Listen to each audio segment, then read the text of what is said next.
जब तक बनाओगे नहीं, जब तक जान नहीं पाओगे ये कितनी टेस्टी और क्रंची होती हैं। बार बार खाने का मन करेगा, मतलब गज़ब की हैं।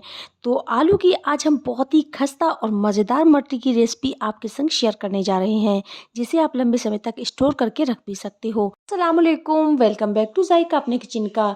तो सबसे पहले हमने यहाँ पर लिए हैं 2 मीडियम साइज़ के आलू और यहाँ पर हमने लिया है एक मिक्सिंग बाउल।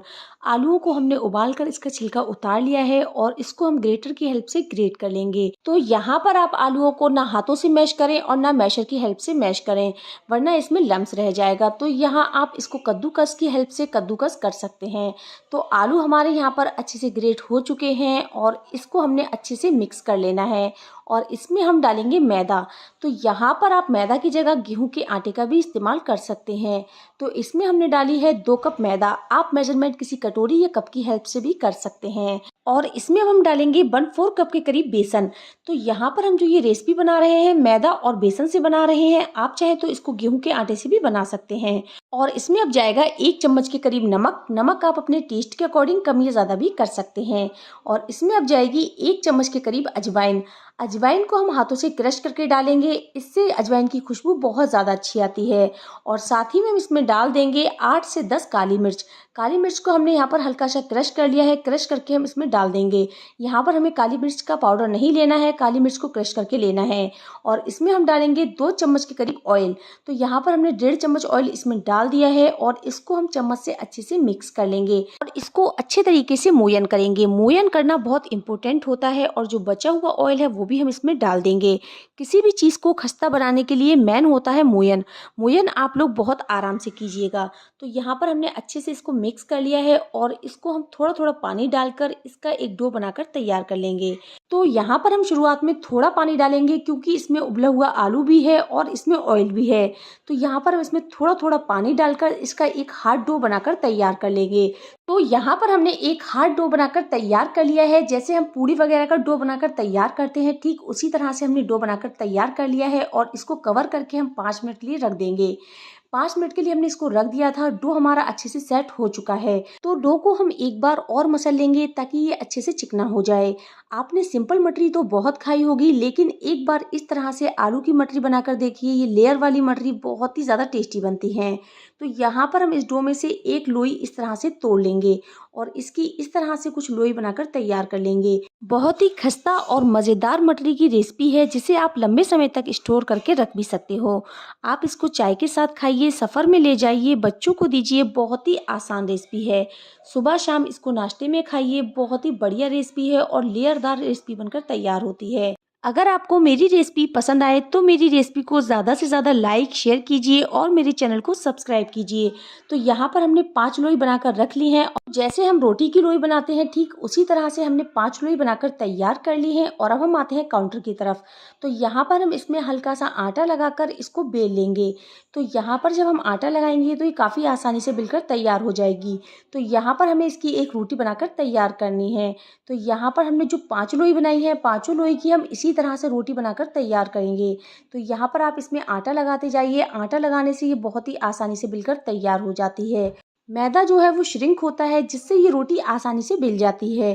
तो यहाँ पर हम जैसे मीडियम साइज़ की रोटी बनाकर तैयार करते हैं, ठीक उसी तरह से हमने 5 रोटी बनाकर तैयार कर लेनी है और ये बहुत ही आसानी से बिल जाती है। तो यहाँ पर हम एक साइज़ की रोटियां बनाकर तैयार करेंगे। 5 रोटियां हम एक साइज़ की बनाएंगे। कोई भी रोटी बड़ी या छोटी नहीं बनाएंगे। जैसे हम नॉर्मली रोटी बनाते हैं, ठीक उसी तरह से रोटी बनाएंगे और इसको एक के ऊपर एक रखकर प्लेट में इसमें हल्की सी मैदा श्रिंक कर देंगे, जिससे जो रोटियां हैं वो आपस में चिपकेगी नहीं। तो यहाँ पर हमने 5 रोटियां इसी तरह से बेलकर बनाकर तैयार कर ली हैं और इस पर आपस में मैदा डाल दी है, जिससे ये रोटियां चिपके नहीं। तो पहले हम काउंटर पर एक रोटी रखेंगे और इसके ऊपर अच्छे से घी लगा लेंगे और अब हम लेंगे मैदा। मैदा को इसके ऊपर अच्छे से डस्ट कर लेंगे। आप चाहें तो इसकी जगह गेहूं के आटे का भी इस्तेमाल कर सकते हैं। और इस पर हम दूसरी रोटी रखेंगे और इस पर भी हम घी लगाएंगे और थोड़ी सी मैदा डस्ट कर देंगे। तो यहाँ पर ये बहुत ही बढ़िया लेयर बनकर तैयार होगी।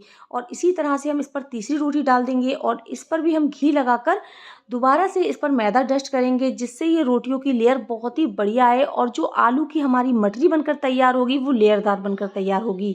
तो यहाँ पर हम चारों रोटियों को इसी तरह से रख देंगे और इस पर मैदा लगा देंगे। अब 5वीं रोटी हम इसी तरह से इसके ऊपर रख देंगे और इस पर भी हम ऑयल लगाएंगे और इस पर भी हम मैदा डस्ट कर देंगे। और फिफ्थ रोटी के ऊपर हमने ऑयल लगाकर मैदा डाल लेनी है और इसको अच्छे से हमने बेलन की हेल्प से बेल लेना है।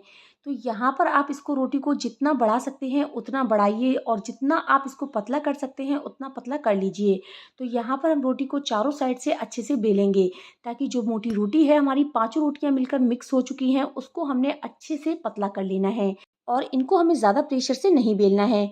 तो यहाँ पर हमने इसके ऊपर घी लगा लिया है और थोड़ी सी मैदा डस्ट कर दी है और एक साइड से हम इसको टाइट से रोल करते जाएंगे ताकि इसमें बिल्कुल भी गैप ना रहे। तो यहाँ पर हमें अंदर से दबाते हुए अच्छे से इसको रोल करना है। तो यहाँ पर हम इस तरह से इसको अंदर दबाते हुए और इसको हम इस तरह से फोल्ड करते हुए रोल कर लेंगे। तो यहाँ पर आपको इस बात का ध्यान रखना है कि इसमें बिल्कुल भी गैप ना रहे। अगर इसमें गैप रह जाएगा तो इसमें बिल्कुल भी लेयर नहीं आएगी। तो यहाँ पर हम इसको अंदर को दबाते हुए अच्छे से हम इसको फोल्ड कर लेंगे। तो यहाँ पर हमने इसको इस तरह से रोल कर लिया है और इसको एक बार अच्छे से इस तरह से रोल कर लेंगे ताकि जो हमारा रोल है वो अच्छे से पतला हो जाए। और अब हम एक चाकू लेकर इसको कट कर लेंगे। आगे के पीस को हम हटा देंगे और इसको आधे आधे इंच की दूरी पर कट कर लेंगे। तो यहाँ पर हमें इसको ज़्यादा बड़ा कट नहीं करना है। अगर हम इसको ज़्यादा बड़ा कट कर लेंगे तो जो हमारी मटरी है वो मोटी बनेगी। तो यहाँ पर हम इसको आधा आधा इंच की दूरी पर ही कट करेंगे ताकि जो हमारी मटरी है वो एकदम लेयरदार बने और बहुत ही बढ़िया बने। तो यहाँ पर हमने इनको आधे आधे इंच की दूरी पर कट किया था और ये हमारी सारी कट के तैयार हो चुकी हैं, बहुत ही लेयरदार बनकर तैयार हुई हैं। तो यहाँ पर हम इसको बेल लेंगे। जब हम इसको कट करते हैं तो इसका शेप बिगड़ जाता है, तो हम इसको हाथों की हेल्प से गोल कर लेंगे और इसको हल्का सा बेल लेंगे। तो यहाँ पर हमारी जो मटरी है वो बनकर तैयार हो चुकी है। तो सारी मटरियों को हम इसी तरह से बेलकर तैयार कर लेंगे। बस हाथों से हल्का सा गोल करेंगे और बेलन की हेल्प से हम इसको हल्का सा बेल लेंगे। तो यहाँ पर हमें इसको प्रेशर से नहीं बेलना है, बस हल्का हाथों से बेलना है। तो यहाँ पर आप देख सकते हैं कि इसकी लेयर कितनी बढ़िया आ रही है। और यहाँ पर हमने सारी मटरियों को हल्के हाथों से बेलकर तैयार कर लिया है। सारी मटरियाँ हमारी बेलकर तैयार हो चुकी हैं और इनमें जो आलू का टेस्ट है वो बहुत ही बढ़िया आता है। तो मटरी हमारी तैयार हो चुकी हैं। अगर आपको हमारी रेसिपी पसंद आए तो प्लीज़ रेसिपी को लाइक कमेंट शेयर ज़रूर कीजिएगा। तो चलिए अब हम इसको फ्राई कर लेते हैं। गैस पर हमने रख दी कढ़ाई। कढ़ाई में ऑयल को अच्छे से गर्म कर लिया है। गैस की फ्लेम को लो कर दिया है। लो फ्लेम करके हम एक एक करके सारी मटरी इसमें डाल देंगे। तो यहाँ पर हमें जो ये मटरी है बिल्कुल लो फ्लेम पर फ्राई करना है। तो यहाँ पर हमें जो तेल है वो मीडियम गर्म चाहिए, ज़्यादा गर्म नहीं चाहिए। अगर हम ज़्यादा गर्म तेल में मटरी डालेंगे तो वो एकदम से लाल हो जाएंगी और उसमें एक भी लेयर नहीं आएगी। तो यहाँ पर हमने मीडियम गर्म तेल में इसको डाला था और लो फ्लेम पर हम इसको फ्राई करेंगे। तो यहाँ पर जब इसमें हल्का हल्का सा गोल्डन कलर आने लगेगा तो हम इसको दूसरी साइड से पलट देंगे। उलटते पलटते हुए हम इसको अच्छे से फ्राई कर लेंगे जब तक ये क्रिस्पी ना हो जाए। और इसको हम धीमी आंच पर फ्राई करेंगे ताकि ये बहुत ही बढ़िया बनकर तैयार हों। तो यहाँ पर जब ये धीमी आंच पर फ्राई होंगी तो ये ऊपर तैर कर आने लगेंगी और इनका जो कलर है वो हल्का हल्का सा गोल्डन होने लगेगा। तो हम इनको उलट पलट कर अच्छे से फ्राई कर लेंगे। तो यहाँ पर आप देख सकते हैं कि हल्का हल्का सा गोल्डन कलर आने लगा है। तो यहाँ पर हम इसको उलट पलट कर अच्छे से फ्राई करेंगे। तो यहाँ पर आप ये देखिए बिल्कुल धीमी आंच पर हमें इसको फ्राई करना है। अगर हमने इसको मीडियम फ्लेम पर फ्राई किया ना या हाई फ्लेम पर फ्राई किया तो ये बिल्कुल भी अंदर से क्रिस्पी नहीं बनेगी और ना ही इसमें लेयर आएंगी। तो यहाँ पर ये अच्छे से फ्राई हो चुकी है। देखिए हल्का हल्का सा गोल्डन कलर आ चुका है। तो सारी मटरियों को हमने उलटते पलटते हुए धीमी आंच पर अच्छे से फ्राई कर लिया है और बहुत ही क्रिस्पी हमारी आलू की मटरी बनकर तैयार हो चुकी हैं। तो सारी मटरियों को अब हम बाहर निकालेंगे। तो यहाँ पर आप देख सकते हैं कि इनका कितना बढ़िया कलर आ चुका है और बहुत ही क्रिस्पी और खस्ता हमारी आलू की मटरी बनकर तैयार हो चुकी है। तो आप इस रेसिपी को एक बार ज़रूर ट्राई कीजिएगा और अपना फीडबैक हमें कमेंट के ज़रिए ज़रूर दीजिएगा। तो लीजिए हमारी गर्मा गर्म आलू की मटरी बनकर हो चुकी है तैयार।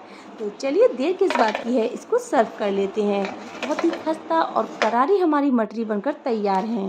देख सकते हैं इसकी लेयर्स बिल्कुल भी फटे नहीं हैं और कितने ज़्यादा क्रिस्पी लग रहे हैं।